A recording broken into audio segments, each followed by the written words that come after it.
Hello student, welcome back to my YouTube channel. आज हम पढ़ेंगे रस खान का जीवन परिचय, जो कि क्लास 10th के बोर्ड एग्जाम के लिए इम्पोर्टेंट है। तो डियर स्टूडेंट, इस वीडियो को बिना स्किप किए एकदम अंत तक देखते रहना।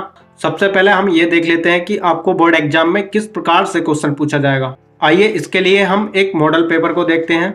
देखिए, ये एक क्लास 10th का मॉडल पेपर है। इसमें आप क्वेश्चन नंबर 5 के ख खंड को देख रहे होंगे। आपको बोर्ड एग्जाम में कुछ इस प्रकार से ही क्वेश्चन पूछा जाएगा। देखिए, निम्नलिखित कवियों में से किसी एक कवि का जीवन परिचय दीजिए तथा उनकी एक रचना का नाम लिखिए। ठीक है, आपको बोर्ड एग्जाम में 3 कवियों के नाम देखने को मिलेंगे। उसमें से केवल आपको किसी एक कवि का जीवन परिचय देना है और उनकी एक रचना का नाम लिखना है। ठीक है, इस प्रकार से आप जीवन परिचय लिखेंगे केवल, तो आपको केवल 2 नंबर ही मिलेंगे। यदि उनकी एक रचना का नाम भी लिख देंगे तो आपको 1 नंबर रचना पर और 2 नंबर इनके जीवन परिचय पर। इस प्रकार से आपको 3 नंबर यहाँ से क्लियर हो जाएंगे। ठीक है, तो इस वीडियो में हम केवल पढ़ेंगे रस खान जी का जीवन परिचय। तो आइए अब हम इनके जीवन परिचय को देख लेते हैं।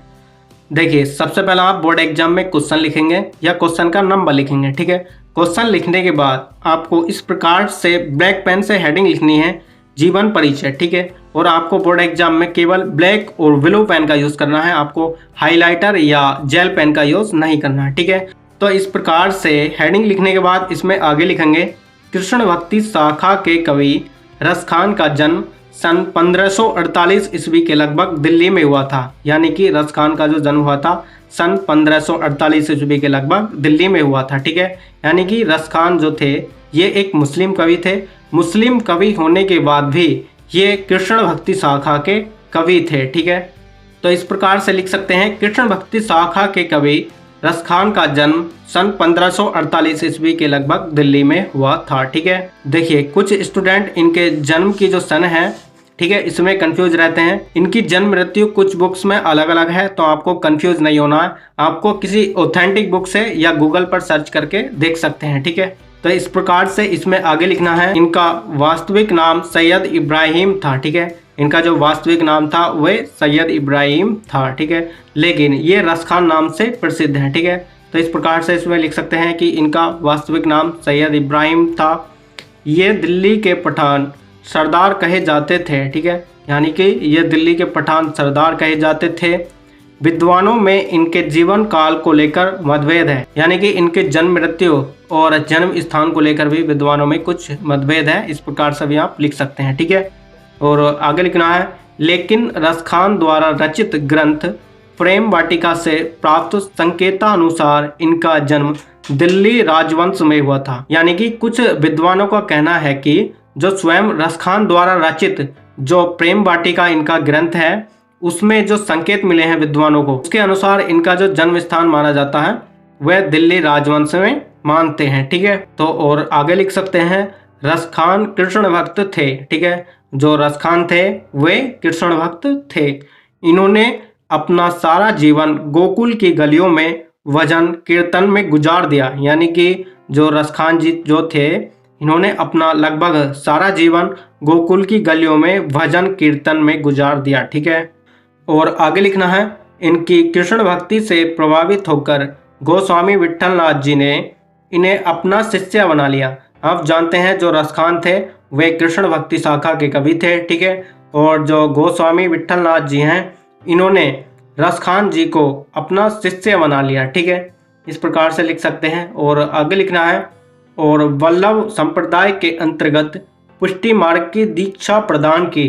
यानी कि जो रस खान हैं उन्हें वल्लभ संप्रदाय के अंतर्गत पुष्टि मार्ग की दीक्षा प्रदान की। ठीक है, वैष्णव धर्म में दीक्षा लेने के बाद इनका लौकिक प्रेम अलौकिक प्रेम में बदल गया। और आगे लिखना है, इनका अधिकांश जीवन ब्रजभूमि पर व्यतीत हुआ। ठीक है, जो इनका जो अधिकांश जीवन व्यतीत हुआ था ब्रजभूमि पर व्यतीत हुआ था। ठीक है, और आगे लिखना है, इसमें भगवान श्री कृष्ण के प्रति इनका अलौकिक प्रेम इन्हें इनका अनन्य भक्त बनाता है। ठीक है, यानी कि जो भगवान श्री कृष्ण हैं उनके प्रति अलौकिक प्रेम इन्हें इनका अनन्य भक्त बनाता है। ठीक है, माना जाता है कि इनकी मृत्यु 1628 ईस्वी में वृंदावन में हुई थी। ठीक है, यानी कि इनकी मृत्यु जो हुई थी 1628 ईस्वी में वृंदावन में हुई थी। ठीक है, इस प्रकार से यहाँ तक इनका जीवन परिचय लिख सकते हैं। ठीक है, इसके बाद लिखनी है इनकी प्रमुख कृतियां। ठीक है, यदि आप बोर्ड एग्जाम में केवल इनका जीवन परिचय लिखेंगे तो आपको केवल 2 नंबर ही मिलेंगे,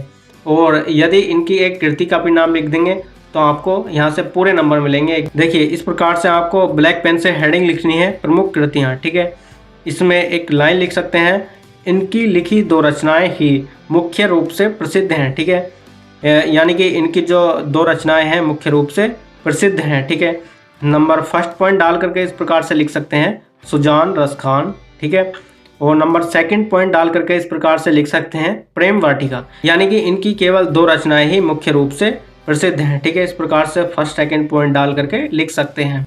तो डियर स्टूडेंट, इस प्रकार से इनका जीवन परिचय और इनकी जो मुख्य कृतियां हैं वे कंप्लीट हुई। वीडियो कैसी लगी कमेंट्स बॉक्स में ज़रूर बताना। वीडियो अच्छी लगी हो तो लाइक कर देना और चैनल को सब्सक्राइब करके बेल आइकन प्रेस कर देना, जिससे कि नेक्स्ट वीडियो की नोटिफिकेशन सबसे पहले मिल सके। तो चलिए मिलते हैं नेक्स्ट वीडियो में नेक्स्ट टॉपिक के साथ। तब तक के लिए जय हिंद, वंदे मातरम।